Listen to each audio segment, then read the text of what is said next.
It's beer o'clock on Real Ale Craft Beer. Today we've got a beer from Renegade Brewery, and this is their Detour Pale Ale, coming in at 4.1% ABV. There's a look at the label. I really like that branding. I really like that kind of easygoing, banjo playing, tattooed guy with long hair, a bit like my long hair. I don't have the beard though. I can't grow a beard. It's patchy here still on my cheeks, and I'm 44 years of age. Get to my stage of life, you're never going to grow a beard. And he got a barrel of beer on his back, which is pretty damn cool. Look at that. I like that. He's got a very fun outlook, doesn't it, in life. 440 can. Without further ado, it's been brewed at Yatterton Brewing Company Limited, the old dairy farm in Yatterton. It used to be West Berkshire Brewery. This company.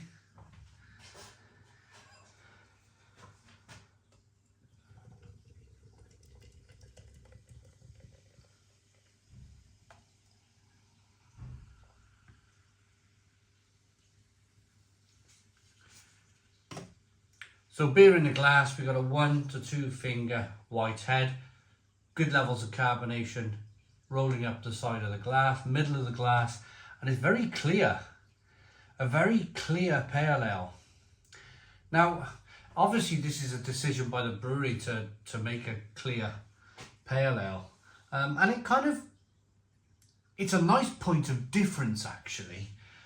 So many pale ales and IPAs these days are kind of hazy, really hazy. So it almost looks like this has been brewed with Pilsner malt. It looks like a light, crisp Pilsner, doesn't it? Rather than a pale ale. Some of that sediment, of course, might be in the bottom of the can. Let's have a look. No, I think they've really kind of filtered this out. They've gone, hey.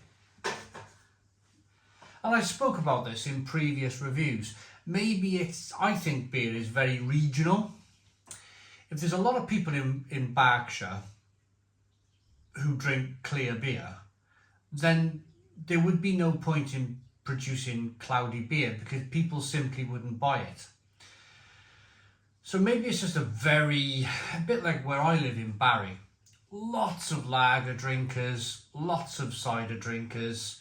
If you're going to produce something to try and tempt people to drink it, then it has to kind of almost look like their lager.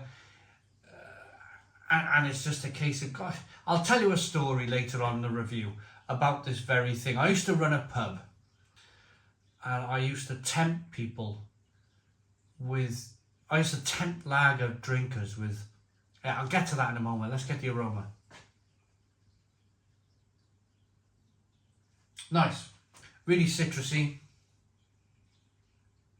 grapefruit, pineapple, kind of tropical fruit.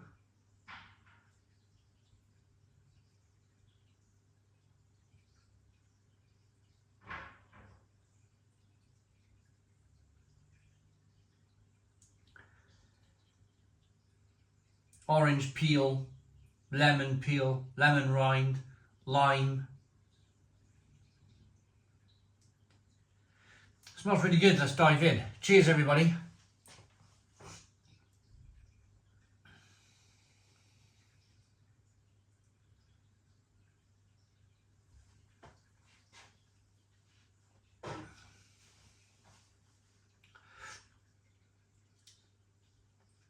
Yeah, Stone the Crows. Stone the Crows. It's pinpoint sharpness. It's pinpoint refreshing. It's crispy, it's light, it's airy, grapefruit-like, orange peel-like. It's on point. It really is on point. It's what I like to call the sharp end of brewing. This is definitely being brewed to tempt over the lager drinker of the world. It definitely has. It's fantastic. Carbonation pushes the beer on the inside of the mouth, releases more of that flavour. It's really good beer.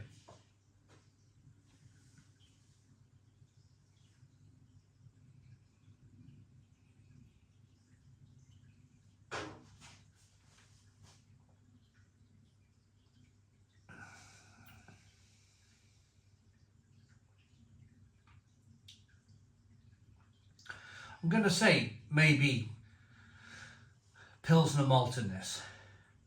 It's just got that really, it's so light, so wafer-like. It's almost kind of, you know, like Aero bars, the chocolate bars are described as being kind of like light and fluffy and very air-like, you know.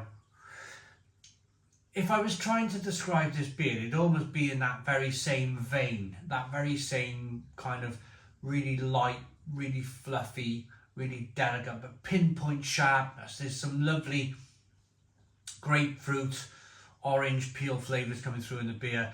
There's a little bit of sweetness to begin with. There's a little bit of bitterness on the back end. It's very balanced. This is a lovely beer, a really lovely beer. And I have no doubt whatsoever, because I've seen many beers like this.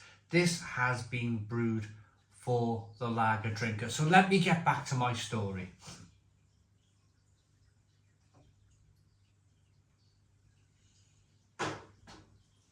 I once worked in a pub near Cowbridge in South Wales. I was a pub manager, and I convinced the owners of the pubs to, they used to leave me in charge of ordering the beer, which was really cool, because I used to kind of get some different stuff in. When I first got there, there was a lot of people drinking, the ale that they had on was Wye Valley.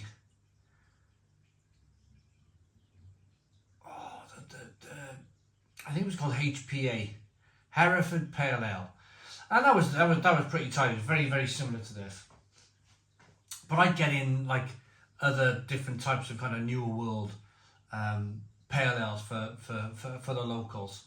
And we had this one guy. He was a builder, lived in Bridgend, lovely guy. Andy, his name was, and he used to come in and he used to float between two pubs. He used to go between Wick, this pub in Wick, and he used to come to us in Cowbridge. Float between the two. And he'd always talk about the pub in Wick.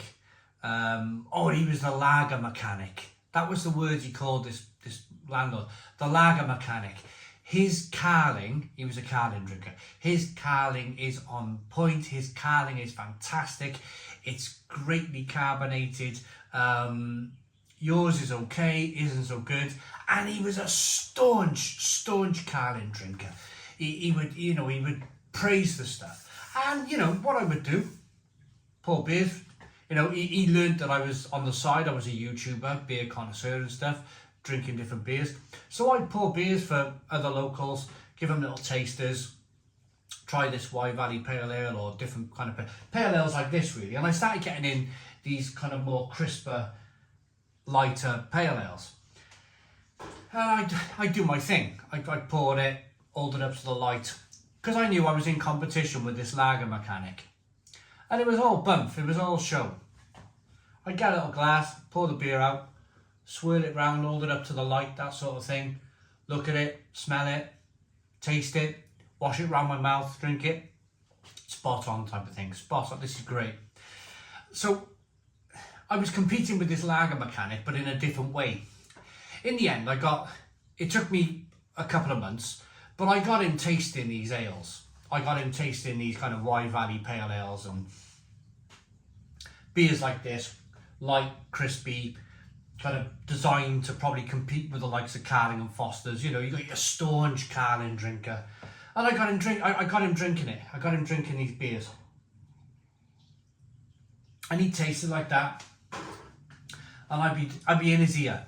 I'd be in his ear, describing what he was tasting, the light, crisp malts, probably Pilsner malt, very similar to your Carling malts. Obviously they're not. Carling's made with maize and corn and all that other rubbish. But you know, I was in his ear. I was in his ear. Grapefruit, passion fruit, lovely flavours, crisp. Can you taste the dryness? Can you taste the crisp? And in the end, I moved him. I moved him from Carling. He'd always come in and have the first pint of Carling. But in the end, he was drinking Worthington White Shield, nearly 6% ABV ales.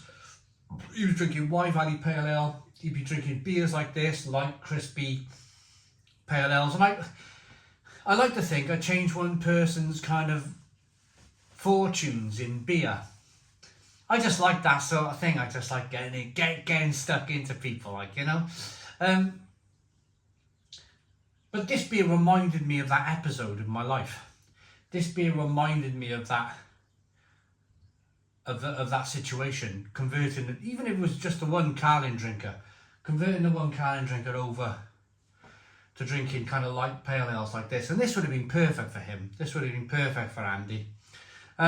So Renegade, carry on producing this stuff and carry on persuading the Carling drinker to come over drinking the decent stuff. I really like it. Looks good, smells good, tastes good. I like it. I like it a lot. To give it a Stone the Crows 9 out of 10. 9 out of 10 for Real Ale Craft Beer. It is brewed with, do they say? They don't say. It's fine. It's fine. It's probably Pilsner malt. Thanks for watching. Please put your comments in the comments box. Subscribe to our daily beer and food reviews. Give us a big fat thumbs up. Boom. Cheers.